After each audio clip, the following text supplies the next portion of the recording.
Welcome all of you. Today's topic is restoration, enrichment and fortification. Generally these terms are used interchangeably, but there is difference between all these terms. Let's see first restoration. Addition of nutrients which were originally present in the food but lost during processing is termed as restoration. For example, addition of vitamin C to the juices is an example of restoration. Means during processing of juices there is loss of vitamin C as it is heat and light liable. So addition of vitamin C is an example of restoration. Second is enrichment. It is again the addition of specific amount of selected nutrients in accordance with the standard as given by the FDA or FSSAI. For example, addition of B vitamins and minerals to flour, bread and pasta, and rice enriched with iron, niacin, thiamine or folic acid. Third term, which is more generally or more specifically used, is fortification. It is the practice of adding one or more essential nutrient in the food, irrespective of whether it is present originally in the food. It means in restoration, only those nutrients were added which are originally present in the food and they are restored. Okay, in fortification it is not necessary that whatever the nutrients we are fortifying they should be present in the food. That's why it is written the practice of adding one or more nutrients in food irrespective of whether they were originally present before processing or not, to improve the nutritional quality and to provide a public health benefit with minimum risk to health. That is termed as fortification.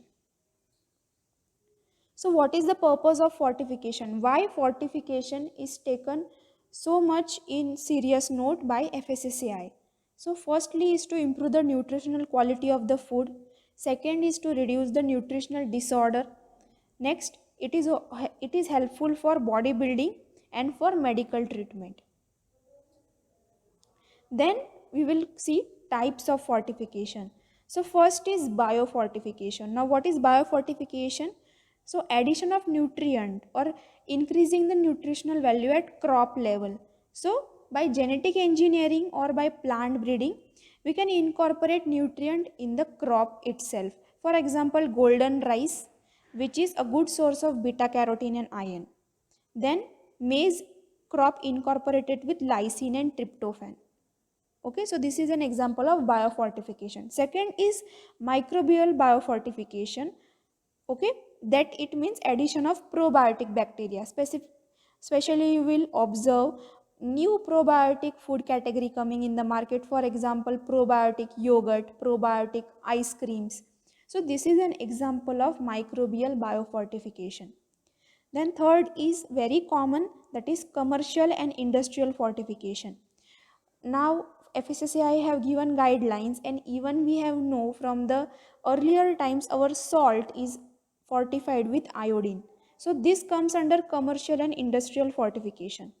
And last is home fortification. It means whatever fortification or nutrition addition we do at the home scale. Example, addition of vitamin D drops. So these are four types of fortification. Now, what should be the criteria for fortification? So, firstly, whatever food we target or whatever food we need to fortify, nutrient we need to fortify, that deficiency should be widespread.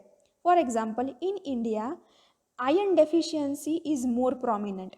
So, focus should be given on that nutrients whose deficiency is more prominent or widespread in the country. Second thing to consider during fortification is the vehicle should be consumed by target population. For example, salt is consumed by everyone, so fortification in salt will help to reach the fortified products to every family or every nooks and corner of the country.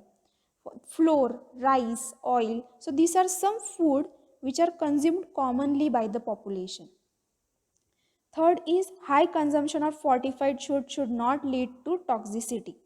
Okay, so if we are adding nutrients as to fortify the food, it should not be in higher content, so that sensitive people will get harmful effect or adverse effect by consuming fortified food. So proper adequate dietary intake or proper level of fortification should be done in the food product. Then addition of micronutrients should not affect the taste and shelf life. Okay, this is general, and at the same time it should be affordable. It should be affordable by all the population, otherwise it would not address the nutrient deficiency problem which is faced by the population. So these are the criteria for fortification. So here is the symbol given by FSSAI, that is plus F, fortified Sampurna Poshan Swasth Jeevan. It is given by FSSAI and it is mandatory on all the fortified food products. Some commonly fortified food products are salt, which is fortified by iodine, and now it, the research are going on, and there are few products of some brand that have double fortified salt, that is iodine and iron fortified salt. Next is vegetable oil, which is fortified by vitamin A and D, same for milk. Vanaspati ghee is fortified with vitamin A. Atta and maida is fortified by iron, folic acid, B complex, vitamin and zinc. Same for rice. And water and toothpaste are fortified using fluoride.